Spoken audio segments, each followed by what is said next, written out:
अपने बेटे की मृत्यु के बाद लक्ष्मी अम्मा गांव से शहर की तरफ दौड़ कर लेती है। वो शहर में रहने लगती है और धीरे धीरे लोगों से मेलजोल बढ़ाने लगती है। लेकिन वो मुंहफट थी, जो बात होती थी वो मुंह पर कहा करती थी, इसीलिए लोग उसे पसंद नहीं करते थे। शहर में इधर उधर कूड़ा कचरा देखकर अम्मा को शहर बिल्कुल पसंद नहीं आ रहा था। तभी वो अपनी पड़ोसन के पास जाती है और कहती है, अरे ओ रानी, ऐसा है तेरा शहर, जगह जगह कूड़ा पड़ा है। इससे अच्छा तो मेरा गांव है, जिधर देखो उधर ही हरियाली हरियाली है। तभी रानी कहती है, हाँ अम्मा जी, आप भी क्या बात करती है। अगर गांव शहर से अच्छा होता तो गांव के लोग शहरों में क्यों भागते। अम्मा बोली, वो सिर्फ पैसों के लिए है, काम के लिए। इधर मोहल्ले के कोई भी लोग अम्मा को पसंद नहीं करते थे, क्योंकि वो थोड़ी मुंहफट थी। तभी एक दिन अम्मा अपने घर के बाहर खड़ी होती है तो देखती है कि कचरा पड़ा है पास में ही। तभी अम्मा कहती है, हे भगवान, ये शहर के लोग भी कैसे हैं। देखो कचरा कैसे फैला रखा है। ऐसे थोड़ी होता है, शहरों में इतनी गंदगी क्यों होती है। तभी वहां पर खड़ा एक व्यक्ति कहता है, अरे ओ अम्मा, आप पास ज्यादा ज्ञान है तो जरा इसका तरीका तो निकालिए, इस कूड़े को साफ करने का। तभी अम्मा कहती है, हाँ हाँ बेटा, क्यों नहीं। ऐसी मुहिमें तो हमने गांव में बहुत की है। देखो, कूड़ा फंस गया है नाली में, जिसकी वजह से पानी नहीं निकल पा रहा है। अब हमें तेज बहाव में पानी फेंकना होगा नाली में, जिससे ये कूड़ा आगे जाकर निकल जाएगा और पानी भी निकल जाएगा। फिर हमें थोड़ी थोड़ी दूरी पर नालियों में जाली लगानी पड़ेगी, जिससे सारा कचरा नाली की जालियों में रुक जाएगा और पानी बहता रहेगा, जिससे हम नालियों को अच्छे से और आसानी से साफ कर सकेंगे। अम्मा का तजुर्बा देख वहां खड़े लोगों की बोलती बंद हो गई।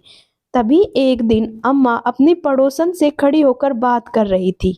तभी उनसे खेल रहे कुछ दूरी पर एक बच्चे को सर में चोट लगती है और खून आने लगते हैं।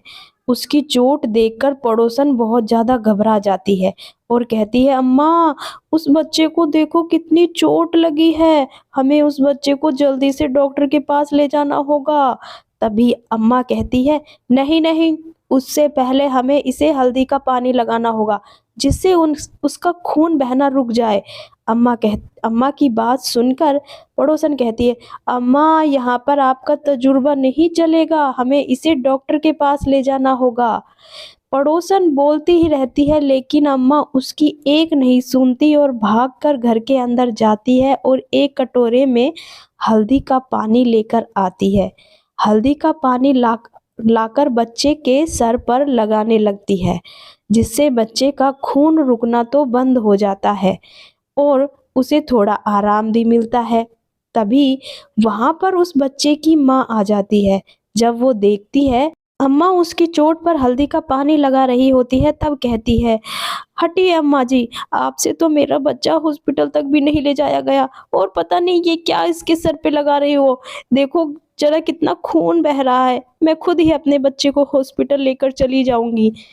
यह कहकर वो अपने बच्चे को हॉस्पिटल में लेकर आती है, लेकिन जब डॉक्टर की बात सुनती है तो उसे भी अपनी गलती का पछतावा होता है। डॉक्टर कहता है, हल्दी के पानी की वजह से उसके सर पे चोट है, जिसमें खून बहना रुक गया था। ये एक बहुत अच्छी तरकीब थी, नहीं तो रास्ते में ही कुछ भी हो सकता था। अब उसे अपनी गलती का भी पछतावा होने लगा था। अब धीरे धीरे अम्मा का तजुर्बा सभी को पसंद आने लगा था। वो मुंहफट भले थी, लेकिन तजुर्बा बहुत था। एक दिन अम्मा की पड़ोसन बाहर अपने घर के बाहर बैठी थी और बड़ी परेशान थी। तभी अम्मा आती है और कहती है, अरे सुनीता, कैसे परेशान लग रही है आज। तभी सुनीता कहती है, अम्मा जी, आपको क्या ही बताऊं, मेरी इकलौती औलाद है, वो भी बहुत निकम्मी, कमाता धमाता कहीं नहीं, बस मुफ्त की रोटियां तोड़ता रहता है। उसकी बात सुनकर अम्मा कहती है, देख बेटा तो तेरा ही है, अगर तू उससे प्यार से बात करेगी तो वो जरूर बताएगा कि वो क्या करना चाहता है।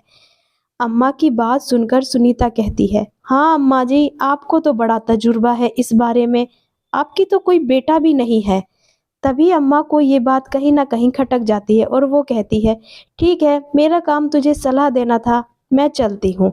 इतना कहकर जैसे ही वो जाने लगती है, सुनीता का बेटा सामने से आता हुआ दिखाई देता है। उसके हाथ में कुछ सामान होता है।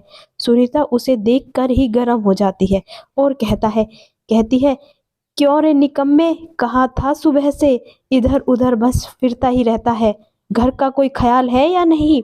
तभी उसका बेटा गुस्से से कहता है, मैं आपसे कोई बात नहीं करना चाहता और मुझसे मत बोला करे, मुझे आपसे कोई बात नहीं करनी।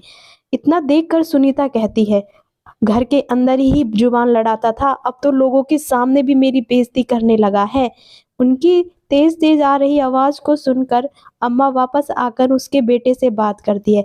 अरे मोहन, ये तेरे हाथ में क्या है? लगता है कोई गाने बजाने का सामान है। तभी मोहन कहता है, हाँ अम्मा, आपने कैसे पता? आपको इसके बारे में कुछ नॉलेज है? तभी अम्मा कहती है, बेटा नॉलेज तो कुछ नहीं पर तजुर्बा है। मैंने तुम्हें काफी बार सुबह सुबह छत पर गुनगुनाते हुए सुना है। बड़ा अच्छा गुनगुनाते हो, लगता है संगीत में ही तुम्हारी नॉलेज है। तभी अम्मा को अपने बेटे से इतने प्यार से बात करती देख सुनीता अपनी गलती का पछतावा करती है और वो अब अपने बेटे को कुछ समझने लगी थी और सुनीता की बातें भी समझने लगी थी। इसी तरह एक दिन मोहल्ले में एक प्रोग्राम होता है। अम्मा वहां पहुंचती है, सभी बड़े जोरों से स्वागत करते हैं। अम्मा आ गई, अम्मा आ गई। तभी अम्मा कहती है, क्या हुआ? कल तक तो मैं तुम सबको बड़ी मुंहफट लगती थी, आज क्या हो गया? आज बड़ा मेरा इंतजार किया जा रहा है। तभी अम्मा से लक्ष्मी और सुनीता सब कहते हैं कि अम्मा, आपके जितना समझदार तो शायद इस पूरे मोहल्ले में कोई नहीं, आपको तो बहुत तजुर्बा है। तभी वो सामने खड़ा व्यक्ति भी कहता है, हाँ अम्मा, आपने तो इस मोहल्ले का उद्धार कर दिया, उद्धार।